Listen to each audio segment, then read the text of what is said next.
So, what's up, guys? Hope you all are fine. And today today I appear with a fresh new question in front of you. And the question is based on Newton's laws of motion. Every physics lover, every physics lover loves the chapter. Yes or no? As you all are already seeing the question in thumbnail. Yes or no? And many of you was able to solve the question. তোমরা অনেকজনই পেরেছো. Some of you will not, but don't worry. Practice more and see the solution. So simply you see the solution and understand the main concept. Okay, so let's start. যদি এমন কোনো আরো কিছু পুড়ে বেঁচে থাকে যারা এখনো পর্যন্ত করেনি তারা তাহলে তোমরা করে নাও এখন, and তারপর ভিডিওটা দেখো. আচ্ছা, তাহলে আগে কোশ্চেন, তাহলে 1 2 3. So let's see the solution. আগে কোশ্চেনটা বুঝে নিয়ে যাক. কোশ্চেনটা হলো এইখানে এই যে সিলিং আছে, সিলিং থেকে একটা দড়ির সাহায্যে 2m ভরের ব্লক ঝোলানো আছে. শুধু 2mই নয়, তার সঙ্গে চিত্রে দেখতেই পাচ্ছ m ভরের আরেকটি ব্লক ঝুলে আছে. এবার কোশ্চেনটা হলো কোন একটা মুহূর্তে, এটা তো ইকুইলিব্রিয়ামে ছিল, সমবস্থায় ছিল, ইন এ পার্টিকুলার মোমেন্ট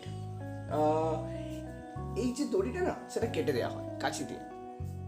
আচ্ছা, যদি কেটে দেওয়া হয় সেই সময় m আর 2m ভরের ব্লকের ত্বরণটা কত হবে সেইটা জানতে চেয়েছে.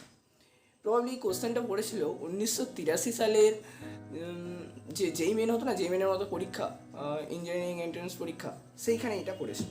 এটা অনেক পুরনো কোশ্চেন, বুঝতেই পারছো. ঠিক আছে, তাহলে সলিউশনটা কী হবে? আচ্ছা, সবার ফার্স্ট আমরা আগে ফ্রি বডি ডায়াগ্রাম আঁকি. ফ্রি বডি ডায়াগ্রাম বলতে এই ফ্রি বডি ডায়াগ্রামের সাহায্যে খুব সুন্দরভাবে অঙ্কগুলো করা যায়, হ্যাঁ কি না? আচ্ছা, তাহলে ফ্রি বডি ডায়াগ্রাম কি? যে একটা বড় বস্তুকে একটা পয়েন্ট হিসেবে কল্পনা করা হয়, আর সেখানে তার উপর যে সমস্ত ফোর্স ক্রিয়াশীল করছে সেগুলোকে আঁকা হয়. ঠিক আছে, তাহলে ফার্স্টে এম ভরের জন্য দেখা যায়. তাহলে এম ভরের উপর একটা উপরে এই যে টেনশন আছে সেইটা ক্রিয়াশীল, হ্যাঁ কি না? এটা তুমি কল্পনা করতে পারো যে উপরে একটা বল ক্রিয়াশীল হচ্ছে, তবে তো সে ঝুলে আছে, তাহলে উপরে সেই বলটাকে টেনশন বলা হয়. আচ্ছা, আর নিচে কি না সবার ওয়েট, তাহলে সেটার মান কত? M G. তাহলে টোটাল এই দুটো বল ক্রিয়াশীল. এবার নেক্সট 2m এর জন্য যদি আমি ফ্রি বডি ডায়াগ্রাম আঁকি, ওর উপরে টেনশন ক্রিয়া করছে.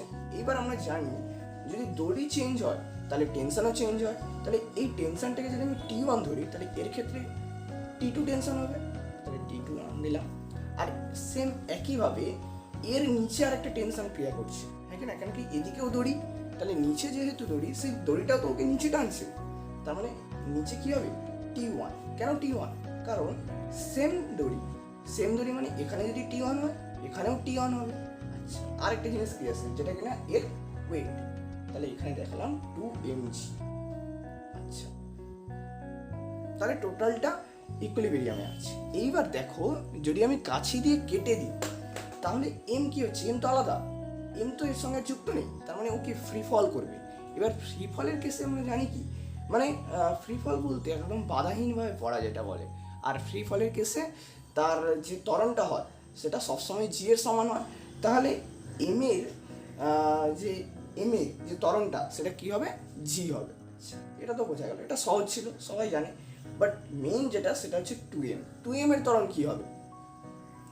2m এর ত্বরণ হবে, এইবার ভালোভাবে দেখো, কাছি কেটে দেওয়ার ফলে T1টা 0 হয়ে গেল, T1 0 হলো, কিন্তু T2 কত? T2 কি ফট করে 2mg সমান হয়ে যাবে? না, কেননা সেই মুহূর্তে মানে কাটার সময় সেই সময় T2 কত ছিল? এই ইকুয়েশন থেকেই তোমরা বলতে পারবে যে T2 ছিল T1 প্লাস mg. এটা বুঝতে পারছো না বলো? কেন কি কাটার ঠিক মুহূর্ত আগে তারা সাম্যাবস্থায় ছিল, স্থির ছিল। আচ্ছা, কাটার ঠিক আগে এই টি2টা ও স্থির ছিল, স্থির থাকার কারণে এই টি2টা এই মানে উপরের ফোর্স আর নিচের ফোর্স সমান হয়ে গেছে, ওই জন্য তো স্থির থাকবে। আচ্ছা, ওই জন্য আমরা এই ইকুয়েশনটা লিখলাম। এইবার টু mg হবে। এইবার খেয়াল করো টি1 এর মান কত, টি1 এর মান এখান থেকে পাবো, এটাও তো স্থির থাকবে, কাটার ঠিক আগে বলছি, এটাও তো স্থির থাকবে। তাহলে টি1 কত হবে, টি1 mg হবে।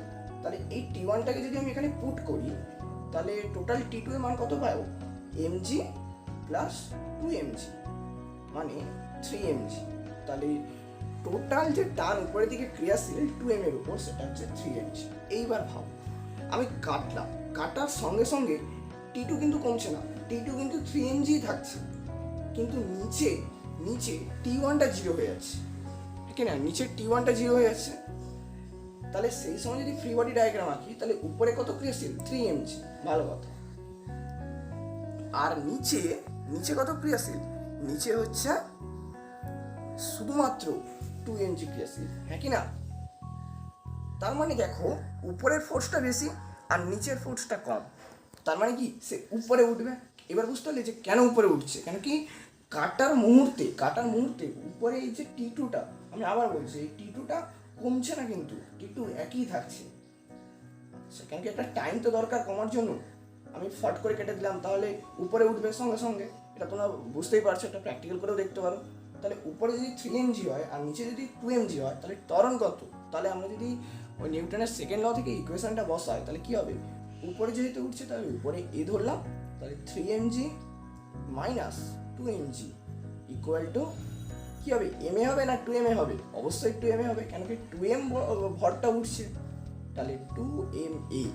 তাহলে এখান থেকে আসে mg 2ma, mm কেটে গেল, এই হলো g/2। তাহলে এটা কার অ্যাক্সেলারেশন, এটা হচ্ছে 2m এর অ্যাক্সেলারেশন, 2m ভরের। আর m ভরের অ্যাক্সেলারেশন কত না g, কেন g, কারণ সে ফ্রি ফল করছে কাটার পর।